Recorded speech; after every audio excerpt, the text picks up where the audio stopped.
Hello, welcome back to Andian Autos Motorsport. And today I've got a sort of tool review, and this time it is this little bad boy. It is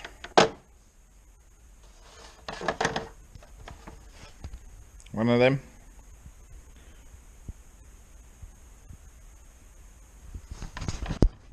It's a 3/8 drive tech angle snap-on torque wrench.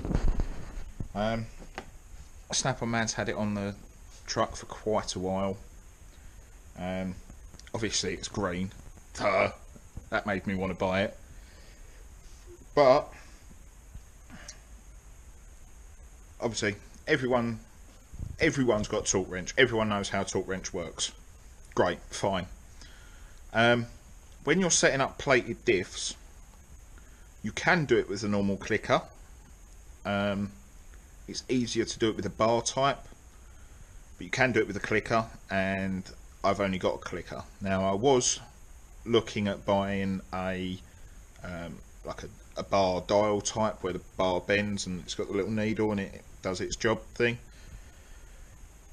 and I've been eyeing this up as well, and I thought I'd have a little play with it whilst it was on the van. Now it's green, you know, what more can't you want? What more do you want? But we have on torque zeroing. Just turn the light on. Here we go. Now the last thing I did turn on 80 Newton meters, and I did 7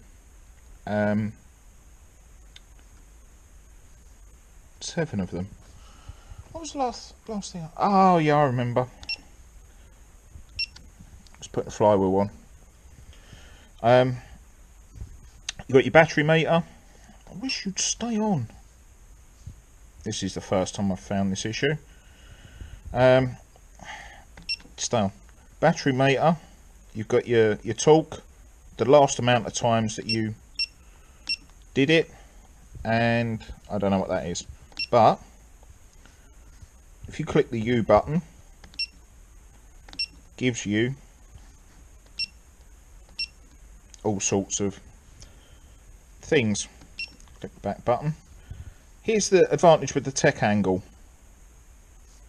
You can add an angle to it after you've reached the torque.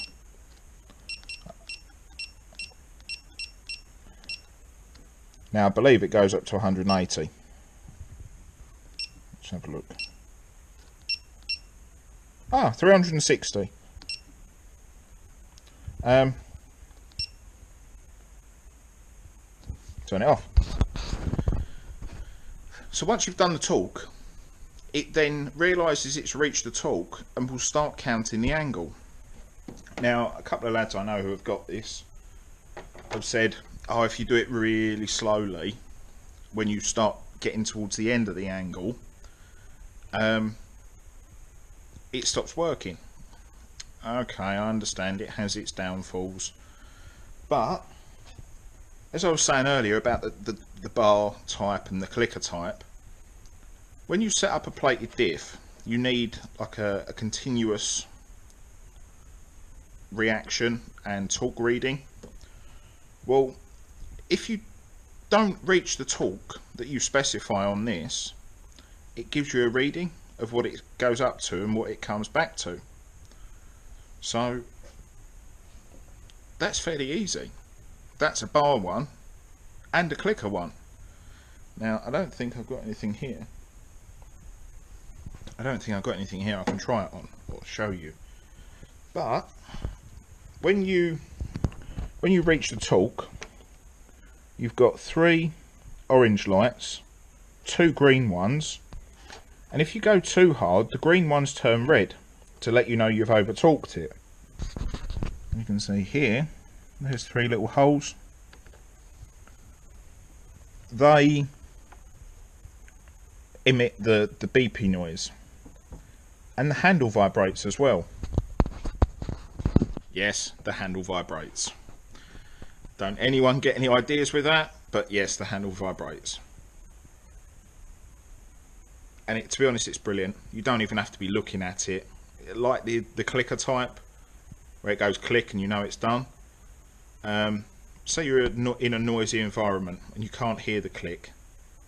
Obviously you could feel it, but with a vibrating handle, you ain't going to miss it. You might miss the beep, you might miss the lights, you're not going to miss the vibrating handle. Yeah, it's brilliant. I've been talking everything, which, if you watch some of the videos, I'll say this is a talk for it, but I'm just going to do it up by hand. Yeah, no, I'm actually talking everything now, even down to, I mean, all the Americans are going to get right out of their pram, even down to wheel bolts. This does from 5 to 100 foot-pound, which I believe is, what is that? What's 5? About 8 Newton meters, 6 Newton meters up to 140, I think. I work in both. I work in foot-pounds, inch-pounds, and Newton meters, and deci-Newton meters. But it's got all of them there. You just hit the U button and set it to what you want. And to be honest, I've been lacking. I've been missing out. This thing is so easy to set up. You turn it on, hit I want this number, and just use it. That's it. And because it's got the angle in it, you haven't got to have the crappy angle meter thing that you got to put the pin down somewhere and lock it off and reset. Oh no, sod that now. Done. That's it. Done. Job's good. And very simple. Tech angle torque wrench. I'm so happy with it. It was on special, it was left over. I did notice that on the end, I think I saw earlier, yeah, where it says cal date, September 2015. Obviously, it's out of date after a year, so December 2016. And I bought it in, by April or March? I think I bought it at the end of March, the last weekend in March. No. Yeah. No, I bought it in April. So, it's a year and a couple of months after cal. So I'm gonna, now I'm happy with it. And I've got no issues. I'm gonna give it back to my snap-on man and say, cal that, because when you sold it to me it was out of cal. So, it's probably not gonna cost him anything because he's the one that does it. But yeah, I am so happy with that. And my thermal imager. It's going to make sense, but yeah, brilliant. I'm so happy. I actually use the torque wrench properly now, rather than just saying, yeah, that's about that. Yeah, that's bad, isn't it? But if it's worth doing, it's worth doing right, and I can do it right easily now. So that's that. Nice and simple. Thanks for coming. If you like the videos, please leave a like. If you like the content, please subscribe. Check us out over on Facebook. And I'll see you all again soon. Ciao.